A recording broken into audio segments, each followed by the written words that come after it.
Bonjour, bienvenue dans mon cachot tapissé de livres. Mon nom est Bruno Lalonde. Nous sommes à Montréal le 5 décembre 2013. Je commente en vitesse l'intervention radio de Jean-Claude Bernheim consacrée au livre Un escadron de la mort, publié par nos soins respectifs. Daniel Lapray, les éditions Accent Grave et la compagnie à numéro. Alors voilà, oui, Jean-Pierre Charbonneau, ancien député péquiste, ancien ministre, s'est déchaîné hier contre le livre de Jean-Claude. Et une phrase en particulier l'a fait mugir, celle de que les policiers, que 90% des policiers sont des canailles, et que les temps ont bien changé, finalement. Oui, les temps ont bien changé. Maintenant, la planète est devenue une vaste prison, d'où personne ne pourra s'évader. Jamais. Une vaste prison, nous sommes surveillés, contrôlés, épiés. Nos moindres mouvements de nos lèvres sont enregistrés. Les moindres frémissements de nos humeurs sont entreposés également. Partout, nous sommes surveillés. Dans ces conditions-là, la criminalité, la petite, est presque impossible. La criminalité, maintenant, n'est l'apanage que des classes aisées, qui font les lois, qui construisent les prisons, qui engagent des policiers, qui engagent des gardiens de prison, qui installent partout des caméras de surveillance, rudimentaires dans les quartiers pauvres, sophistiquées dans les quartiers riches, surveillance généralisée.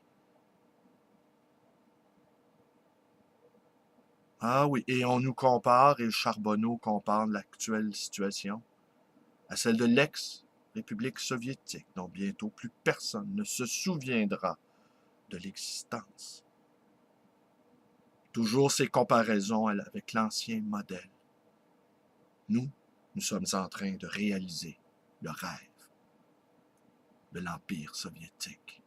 Nous sommes en train de réaliser dans nos laboratoires l'homme gris, l'homme sans pensée, l'homme sans défaut, l'homme sans affect. En attendant, je vous dis ceci. La terre est trop courte, Violette le Duc, de Jovette Marcheseau. Et c'était une pièce de théâtre qui a été mise en scène par la femme de théâtre, Paul Pelletier. Oui. Absolument. Je nais! Je nais! Je suis seul! J'ai l'océan pour me lamenter. Je rebâtirais le début de mon livre si j'étais maçon. Je cimenterais Thérèse avec Isabelle. Il ne m'entend pas. Il ne m'écoute pas. La littérature est un abîme. Je suis dans cet abîme. Je suis un parasite avec des parasites devant moi. Ils ressemblent à des haricots blancs, à des verges molles. Ils dansent un ballet. Je vais danser!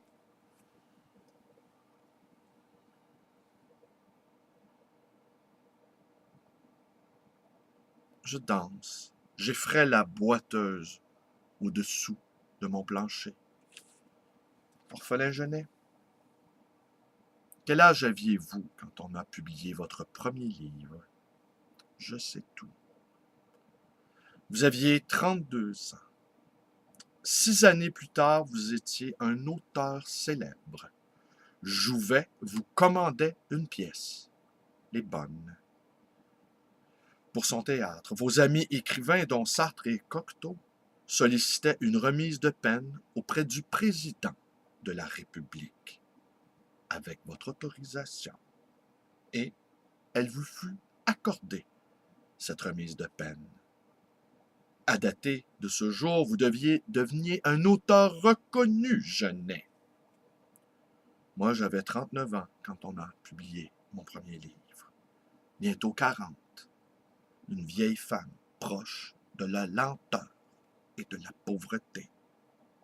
9 ans plus tard, Genet, 9 ans plus tard, on refuse mon manuscrit, on me censure, on m'ampute de ma chair. Je reviens d'où? Du cimetière. Thérèse et Isabelle m'ont insulté. Je ne les ai pas défendues. Je suis couverte de leurs crachats. Je vais jeter 3 assiettes contre le buffet. Je vais rugir. Oh! Marions-nous, Violette. Marions-nous toutes les deux. Entrons dans notre église, les cylindres, tournons plus vite. Attends, j'allume. Attends, je prends le miroir à 100 francs.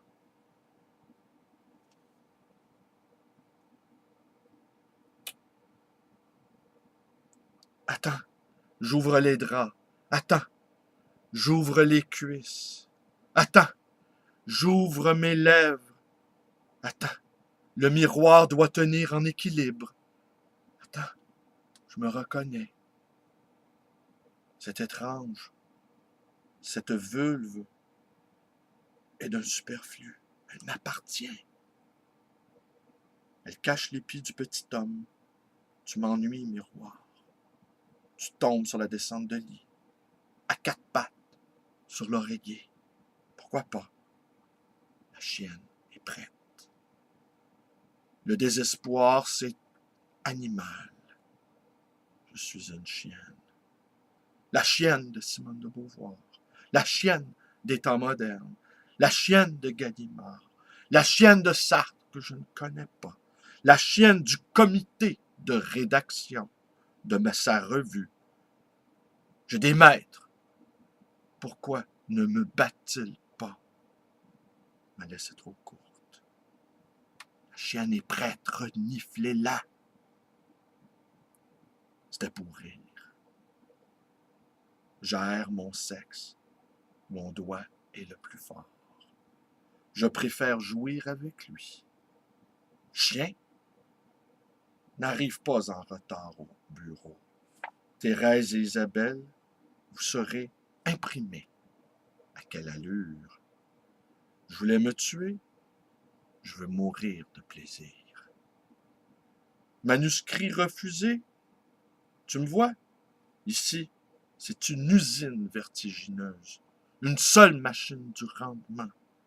Regarde, manuscrit refusé, je suis emporté. C'est hideux, c'est fameux. Ce test est une réussite. Je jouis. Je jouis. Ah, comme je jouis. Je jouis trop. Je gémis. C'est fini. Le chagrin, il m'attendait au coin du bois. L'éclairage change. On entend la voix de Gabriel. Gabriel, entrant dans la chambre de Violette, le visage radieux. « Bonhomme! Bonhomme! » Voilà, la terre est trop courte. Hein? Elle est trop courte et visiblement maintenant elle est corsetée par tous les réseaux de surveillance. Liberté nulle part. Liberté nulle part. Liberté seulement dans l'insurrection. Ne vaut-il pas mieux le désert? Ne vaut-il pas mieux le désastre plutôt que le désêtre? Je vous remercie d'être avec moi. Vous connaissez les suites, toutes les suites inimaginables. Ma page, ma librairie, mon numéro de téléphone. Quoi d'autre? Moi-même. Moi-même. Allez, je vous remercie d'être avec moi. Bonne journée.